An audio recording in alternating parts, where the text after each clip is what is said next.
6 runners for the Cliffy Miller Yard on Friday, and as always, great to catch up with Nick ahead of the time.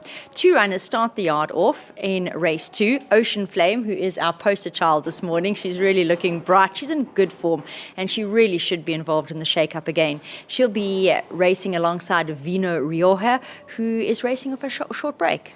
Yeah, short little freshen up, and she took her last run a touch on the hard side, so we gave her a little bit of time, and it actually seems to have done her quite good, and then she's starting to mature a little bit. And her last run was maybe a sign of that there's a little bit of improvement, and there might be a couple of places in her.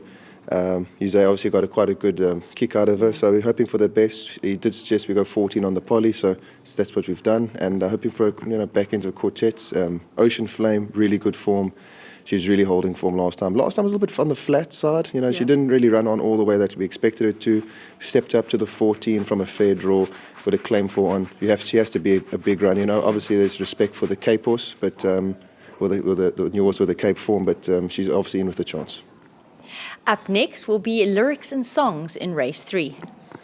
Yeah, she hasn't shown too much to date. Hoping that we've given her a little bit of time and she's matured a bit, and just hoping for the best there. Wafif is next up in race 6. Now, his debut run in the Eastern Cape unfortunately saw him receive an enforced break, and Nick, he'll be making a comeback. Yeah, Chad jumped off and he said he was really cruising, and he's definitely worth a chance. If you get him right, he's going to come right here in PE. So we took those words to heart, and we did some work on him, and he seems to be doing really well at the moment. And with the claim for on back in class, I think also if he runs his best races and everything goes well for him, hopefully we can find some quartets and some serious improvement from him.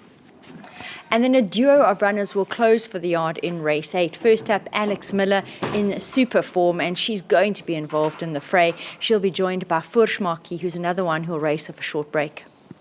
Yeah, off a short break, and that she had 1 or 2 little issues that we had to sort out, and touch wood, she's come back and she's probably moving the best we've seen her in quite some time. Also with the claim for off her back, and the 1300 is probably an ideal trip for her.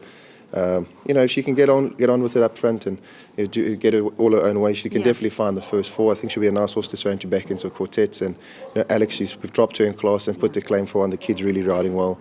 The draw's not too much of a worry, I don't think. She normally comes out a bit tardy and tucks on and runs at them. Her last start was very good off that little break.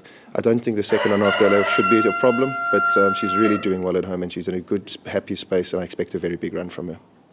Heed those words. Alex Miller is definitely a runner on Friday.